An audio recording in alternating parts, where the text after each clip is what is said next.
So a while back, I had the following thought. Where can you find the longest section of track that doesn't have a switch in the New York City subway? Well, that is an interesting question. The first place people often go to is long express portions of the New York City subway, as switches are usually never placed in between express stations, only before or after those stations.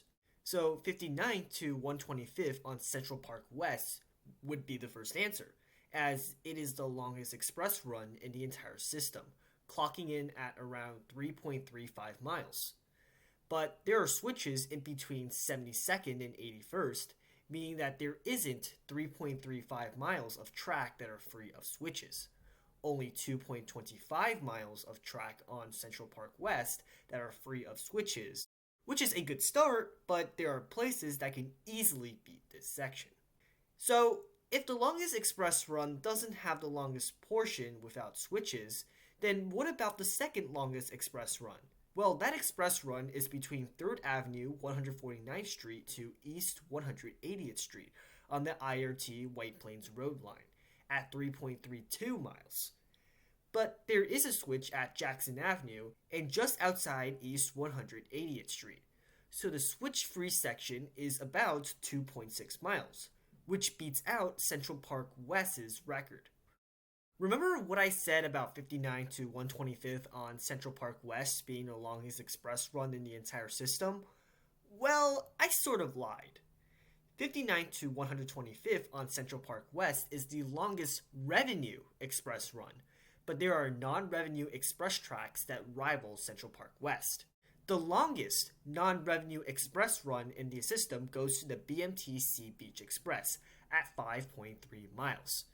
It is a literal straight shot express with no intermediate stations to Coney Island and was used by the NX service in 1967 and 1968.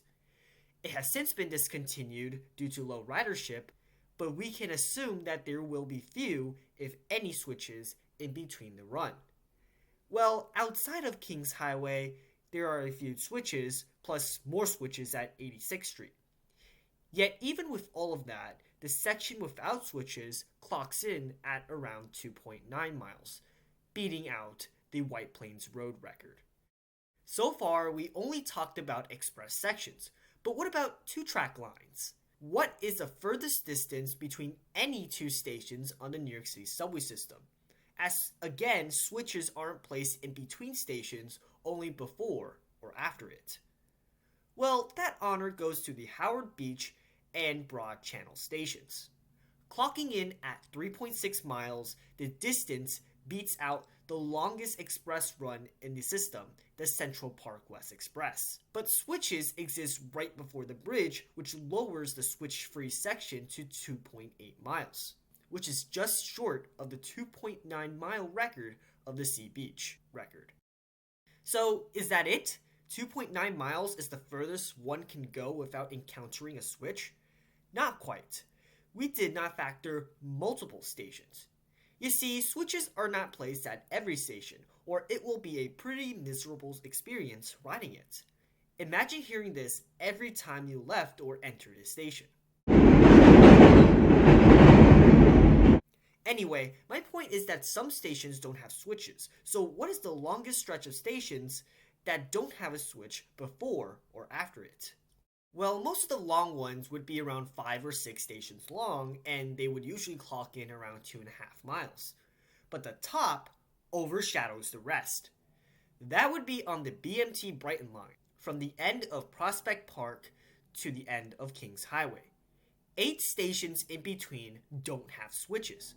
When you add them up, that is 3.5 miles of track without a single switch, dwarfing the record of Sea Beach by more than half a mile. And with that is the record for the longest section without a switch. Anyway, that marks the end of this video. Are the results different from what you had expected? Let us know in the comments below. And have a good day.